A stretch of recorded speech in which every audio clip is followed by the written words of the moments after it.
트럼프 전 대통령이 사저로 반출한 기밀 문서를 압수수색 전에 숨기거나 다른 곳으로 옮기는 등 공무집행을 방해했다는 의혹이 제기됐습니다.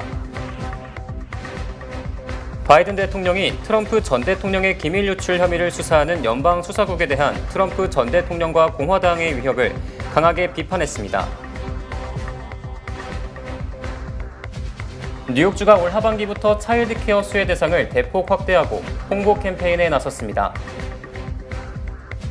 뉴욕시 공립학교 학급 정원이 축소될 것으로 전망됩니다. 이상은 TKC 뉴스데스크 오늘의 주요 소식입니다.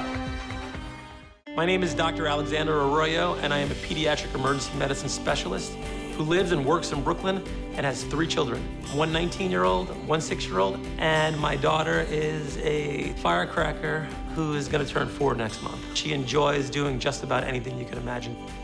During the pandemic, we had to figure out how to keep them engaged in their world.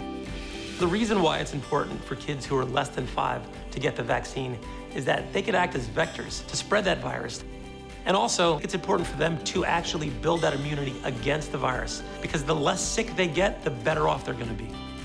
We have not seen any long-term side effects from the COVID-19 vaccine now and don't expect to. Every physician that I know has given themselves and their children the COVID-19 vaccine. For me, that's an important thing because it says that the people who actually know the medicine are delivering this to the children. I'm a pediatrician, I'm a parent, and I have gotten my kids vaccinated against COVID-19. 시청자 여러분 안녕하십니까? 8월 31일 수요일 TKC 뉴스데스크 첫 번째 소식입니다. 트럼프 전 대통령이 사저로 반출한 기밀 문서를 압수수색 전에 숨기거나 다른 곳으로 옮기는 등 공무집행을 방해했다는 의혹이 제기됐습니다. 연방법무부는 어제 플로리다 남부 연방법원에 제출한 소명서에서 트럼프 전 대통령 측근들이 모든 민감한 문서들을 정부에 반환했다고 허위 주장하는 증거를 확보했으며 사전에 이들 문서를 빼돌린 혐의를 잡았다고 주장했습니다. 법무부는 36페이지에 달하는 소명서에서 트럼프 사저에서 100건 이상의 기밀 문서가 들어있는 33개 상자를 압수했으며 이 저택의 창고뿐 아니라 트럼프 집무실 책상에서도 기밀 문서 3건을 발견했다고 밝혔습니다. 특히 법무부는 트럼프 측이 공무집행 방해로 의심되는 행동을 했으며 일부 기밀 문서는 서류 보관 장소가 아닌 다른 곳에 숨겨져 있는 등 은닉하려 했음이 드러났다고 강조했습니다. 또 기밀 여부 검토팀이 이들 문서의 기밀 여부에 대한 검토를 완벽하게 끝냈다고 밝히고 제3의 특별조사관 임명은 의미가 없다고 주장했습니다. 트럼프 전 대통령의 특별조사관 임명 요청과 연방법무부의 반박 서면이 제출됨에 따라 연방법원은 빠르면 내일 양측을 불러 구두 심리를 할 것으로 알려졌습니다. 바이든 대통령이 트럼프 전 대통령의 기밀 유출 혐의를 수사하는 연방수사국에 대한 트럼프 전 대통령과 공화당의 위협을 강하게 비판했습니다. 바이든 대통령은 어제 펜실베니아주에서 더 안전한 미국 계획을 주제로 한 연설에서 단지 법을 집행하고 임무를 수행한다는 이유로 FBI 요원과 그 가족의 삶을 공격하는 것을 보는 것은 역겹다고 말했습니다. 또 이 나라의 법 집행기관의 생명을 위험에 빠뜨릴 곳은 없으며 경찰 예산 삭감, FBI 예산 삭감 등도 반대한다고 밝혔습니다. 바이든 대통령은 공화당 정치인들은 지난해 1월 6일 연방의회 난동 사태를 규탄하지 않는다면 법 집행을 지지한다고 말해서는 안 된다고 강조했습니다. 바이든 대통령의 이 같은 발언은 그동안 트럼프 전 대통령의 기밀 유출 수사와 일정 거리를 두고 언급을 회피했던 것과는 다른 것으로 중간 선거를 앞두고 정확한 입장을 표명하며 지지 세력 규합에 나선 것으로 풀이됩니다. 특히 법 집행 지지 세력과 법 집행 방해 세력의 대결이라는 구도를 부각시키며 중간 선거를 트럼프 전 대통령과 지지 세력에 대한 심판으로 몰고 간다는 의지를 드러낸 것입니다.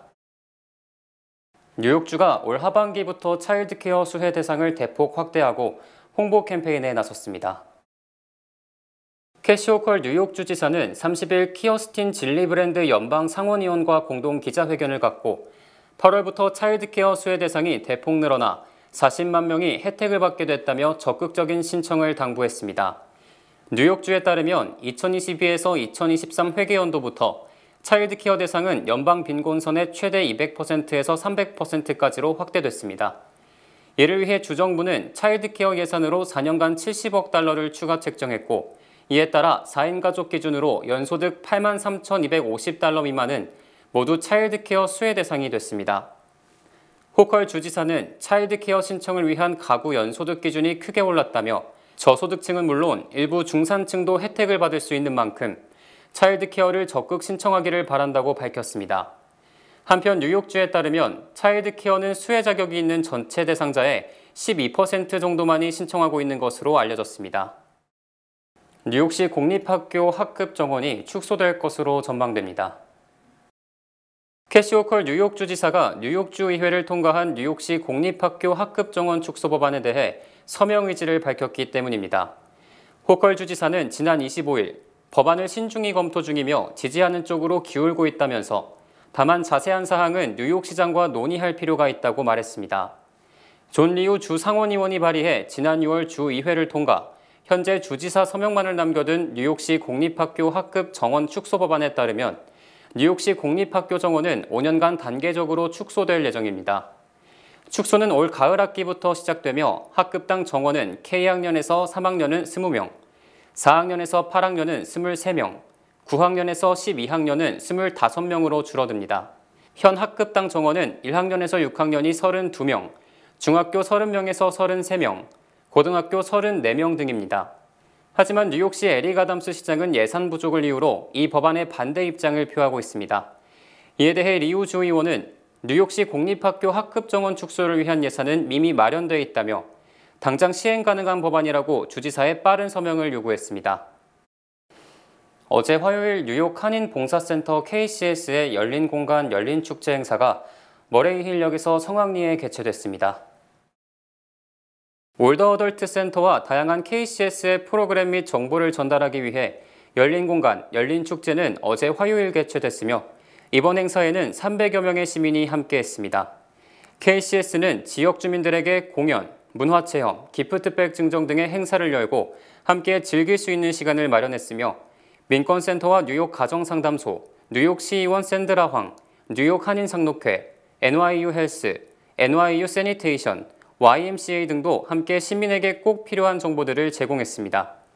이번 행사는 뉴욕시 노인국, 뉴욕시 교통국, 아시안 아메리칸 연맹 등과 함께했으며 존 리우 뉴욕주 상원의원과 에드워드 브런스틴 뉴욕주 하원의원도 함께한 것으로 알려졌습니다.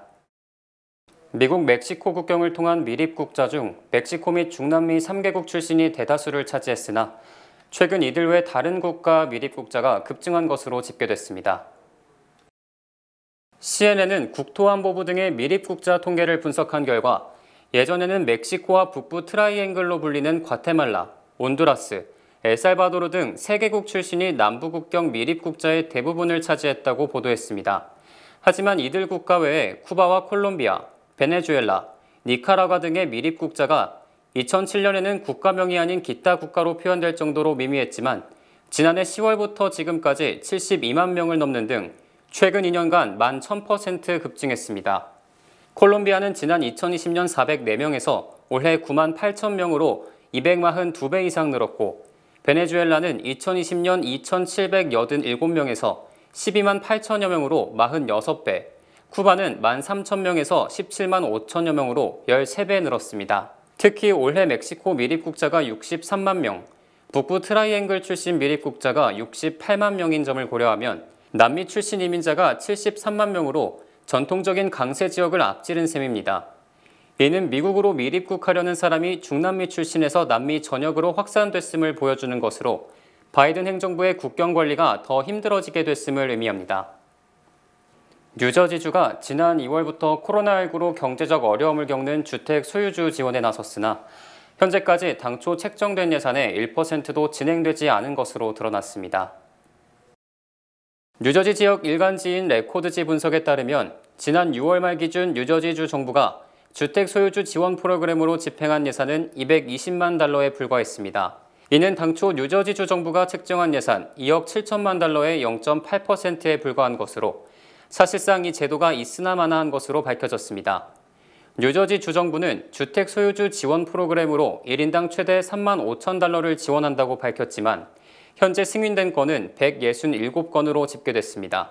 또 4,700건은 아직 심사 중이고 612건은 심사 결과 소득 초과 등의 이유로 기각되는 등 5,500건 정도 신청이 접수됐지만 심사 등이 지지부진하게 진행되고 있습니다.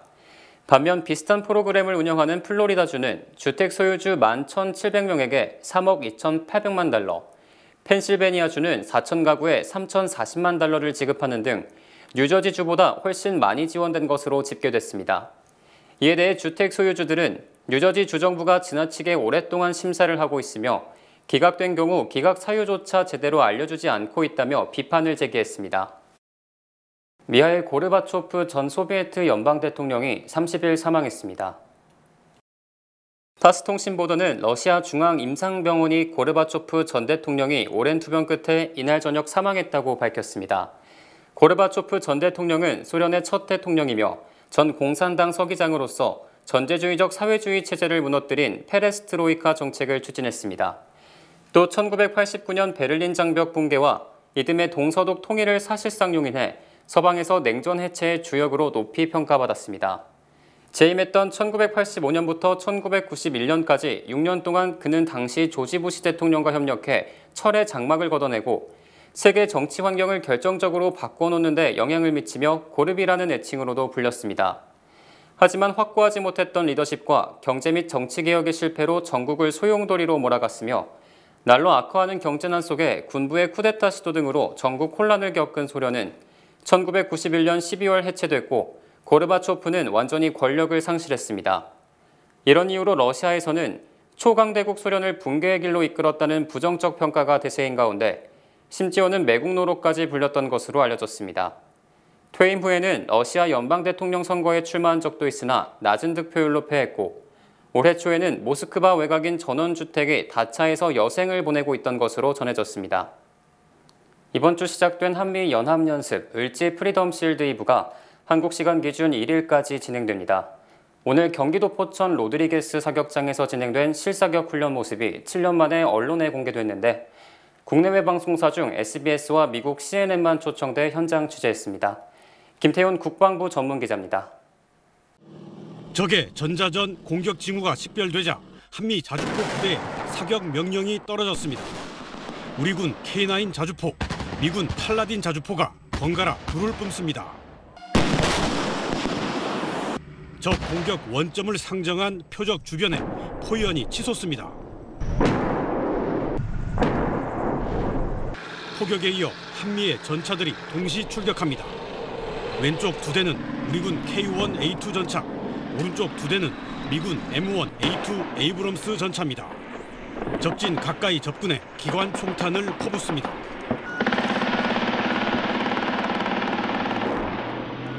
마무리는 전차 주포인 활강포 세례입니다. 2015년 한미연합사단 창설 이후 오늘 같은 사단급 실사격 연합훈련은 처음이고 로드리게스 사격장 연합실사격 언론 공개도 7년 만입니다. 한미 전력이 원팀으로 단일지휘 체계 하에 실시되는 훈련입니다.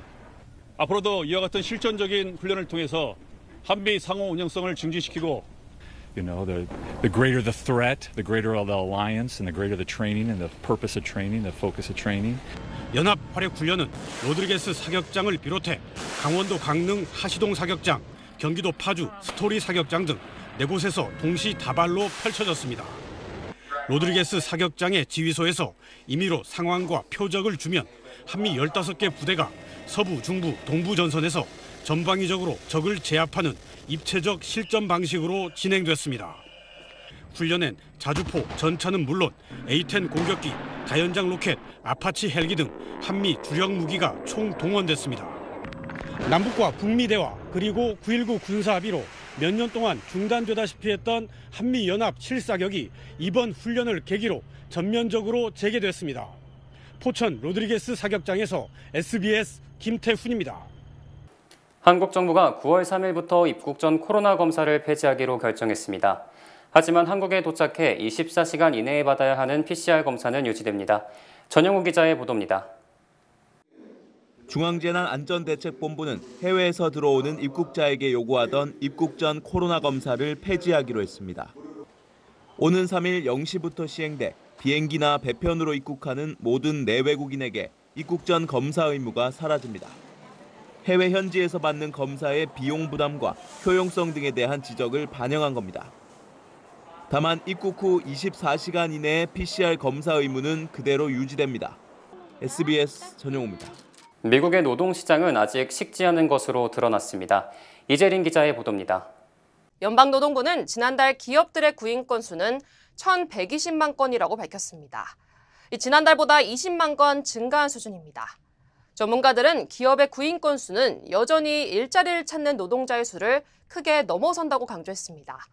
다만 연준의 기준금리 인상이 모든 분야의 수요를 감소시킬 것으로 과열 양상을 보였던 노동시장도 다소 진정될 것으로 전문가들은 전망했습니다. 주요 단신 전해드립니다.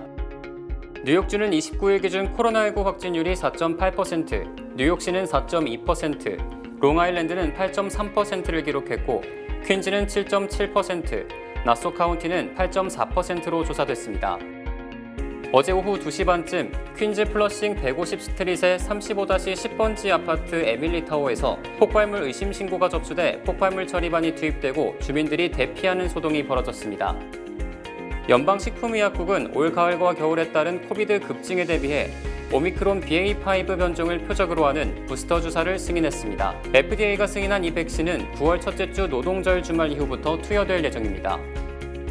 전기차 업체 테슬라의 최고 경영자 일론 머스크가 올 연말까지 완전 자율주행 기능을 구현한 차량을 출시하겠다는 목표를 밝혔습니다. 미국 사모펀드 론스타가 외환은행 인수 과정에서 정부의 개입으로 손해를 입었다며 6조 원의 손해배상을 청구한 국제 투자 분쟁에서 한국 정부는 2,800여억 원을 지급하라는 판정이 내려졌습니다. 연방대법원이 코로나19 백신 접종을 하지 않은 뉴욕시경 소속 형사의 해고정지 가처분 신청을 전격 기각하고 뉴욕시의 공무원 백신 의무화 규정에 따른 해고는 정당하다고 판결했습니다. 캘리포니아 한인 남성 제이 김 씨가 2017년 창립한 리본 커피가 이달 중순 나스닥에 상장돼 거래되고 있습니다. 텍사스주 해리스 카운티 거주 성인이 어제 원숭이 두창으로 사망했다고 텍사스 주정부가 공식 발표했으며 사인이 확인되면 미국 내 첫 사례가 됩니다. 8월 31일 수요일 TKC 뉴스데스크 여기서 마치겠습니다. 시청해주신 여러분 고맙습니다.